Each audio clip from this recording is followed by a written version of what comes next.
पिछले पार्ट में हम पढ़े कि नारद जी कहते हैं कि वे भोलाराम को ढूंढने जाएंगे। वे भोलाराम को ढूंढने कहाँ जाएंगे? धरती पर आएंगे।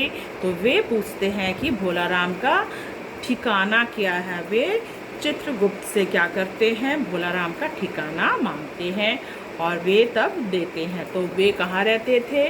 चित्रगुप्त जी कहते हैं कि भोलाराम जबलपुर इलाके में धमापुर नामक जो गांव है वहाँ पर वे 1.5 कमरे में रहते थे और उनके साथ उनकी पत्नी, 2 बेटा एवं एक बेटी भी रहती थी।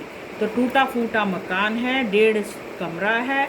अब वे वहाँ जाते हैं तो पता चलता है कि पिछले 5 महीने से वे उस उस घर में रह रहे हैं। पिछले 1 साल से कोई रेंट नहीं दे पाए। किराया ना देने के कारण शायद घर वालों ने उनका जो मकान मालिक है शायद उनको निकाल भी दिए होंगे। तो यहाँ पर वे किसी भी तरह जाते इलाके में पहुँचते हैं।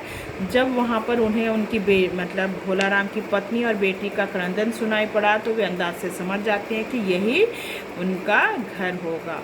वहाँ जाकर वे पुकारते हैं, नारायण नारायण कहते हैं तो उनकी बेटी निकल आती है। बेटी सोचती है कोई भिखमंगा होगा, पर बोलते हैं कि नहीं, वे उनके माता से मिलना चाहते हैं, भोलाराम के बारे में जानकारी हासिल करना चाहते हैं। पत्नी से जब पूछा जाता है कि उन्हें क्या बीमारी थी, तब पत्नी कहती है उन्हें तो गरीबी की बीमारी थी, उन्हें कोई बीमारी नहीं थी। अगर उन्हें पेंशन मिल जाता तो कम से कम और उम्र उन्हें मिल जाती। तो नारद जी जब कहते हैं कि उनकी तो इतनी ही उम्र थी, 60 साल तक की उम्र थी, तो वे कहते हैं कि नहीं, यदि उन्हें पेंशन मिलती तो और भी कई साल अच्छे से गुजारा हो जाता। आगे सुनो। दुख की कथा सुनने की फुर्सत नारद को थी नहीं। भला वे तो वहाँ पर दुख की कथा सुनने नहीं आए थे, उतने फुर्सत भी नहीं थी। वे अपने मुद्दे पर आए। तो आकर वे वे तो आए थे किसको ढूंढने के लिए? भोलाराम का जीव को ढूंढने के लिए आए हैं। तो वहाँ पर वे सोचते ज़रूर वे अपने परिवार वालों के यहीं कहीं छिपे हुए हैं। माँ, यह तो बताओ कि यहाँ किसी से उनका विशेष प्रेम था? अब पूछ ही बैठते हैं कि भला भोलाराम को यहाँ पर किसी से प्रेम था क्या? विशेष प्रेम था जिसमें उनका जी लगा हो? यहीं पर अगर किसी के साथ उनका जी लगा हो, ऐसा है क्या? पत्नी बोली, लगाव तो महाराज किनके साथ होते? बाल बच्चों से ही होता है। अब भोलाराम वैसे व्यक्ति नहीं थे, उन्हें अपने परिवार वालों के साथ ही लगाव था, बच्चों से ही लगाव होता है।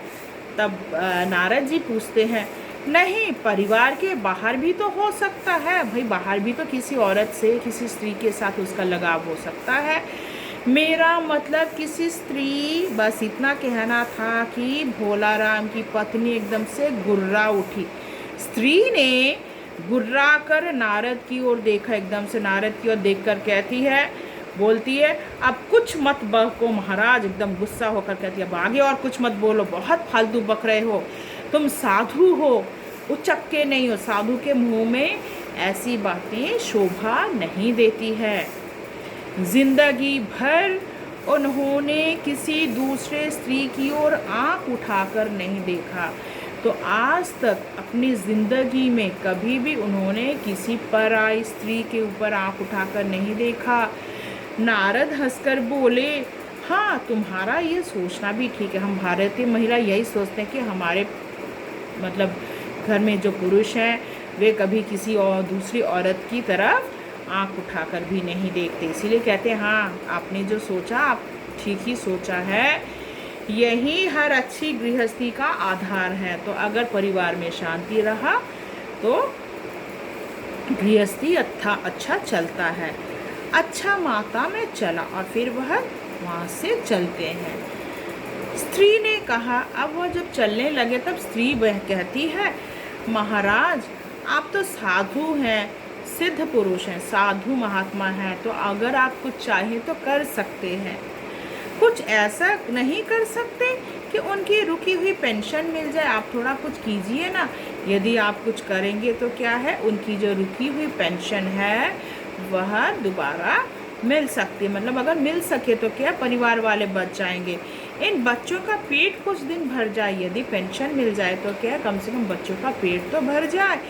नारद को क्या है, दया आ गई जब उनकी पत्नी यह कहती है कि अगर पेंशन निकल जाए तो कम से कम बच्चे भूखे ना मरे, कुछ ज़िंदगी तो उन्हें मिल जाएगी। तो यह बात सुनकर क्या है, उन्हें दया आ गई।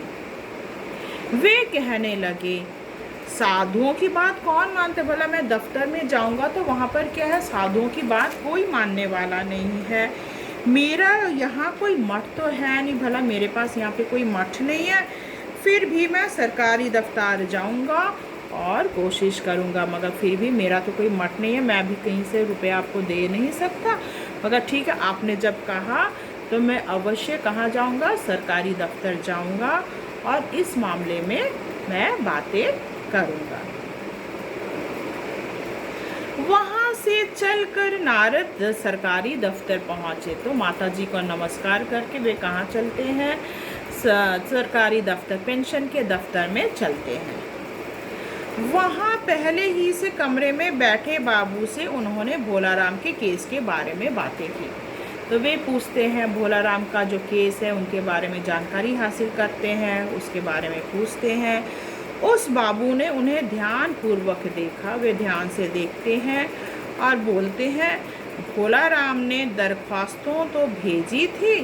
क्या है, भोलाराम ने क्या भेजी थी, दरख्वास्त तो भेजी थी, एप्लीकेशन तो उन्होंने दी थी, पर उन पर वजन नहीं रखा था। तो बाबूजी देखते हैं, फाइल देखकर यही कहते हैं कि भोलाराम ने दरख्वास्तें तो दी थी पर उसमें क्या नहीं रखा था, वजन नहीं रखा था।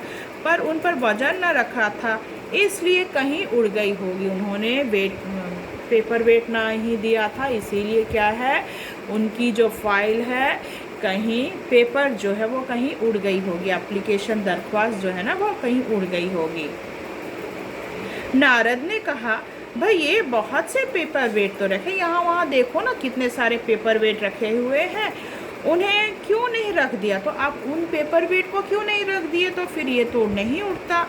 तब बाबू हंसा, आप साधु हैं, आपको दुनियादारी समझ में नहीं आती, दुनियादारी जो है आपको समझ में नहीं आएगी। दरख्वास्तें जो हैं वह पेपर वेट से नहीं दबती।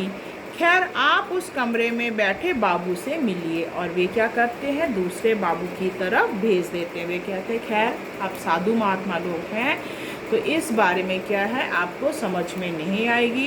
खैर आप क्या करें, वहाँ पर दूसरे कमरे में जो साहब बैठे हैं उनसे जाकर आप मिलिए।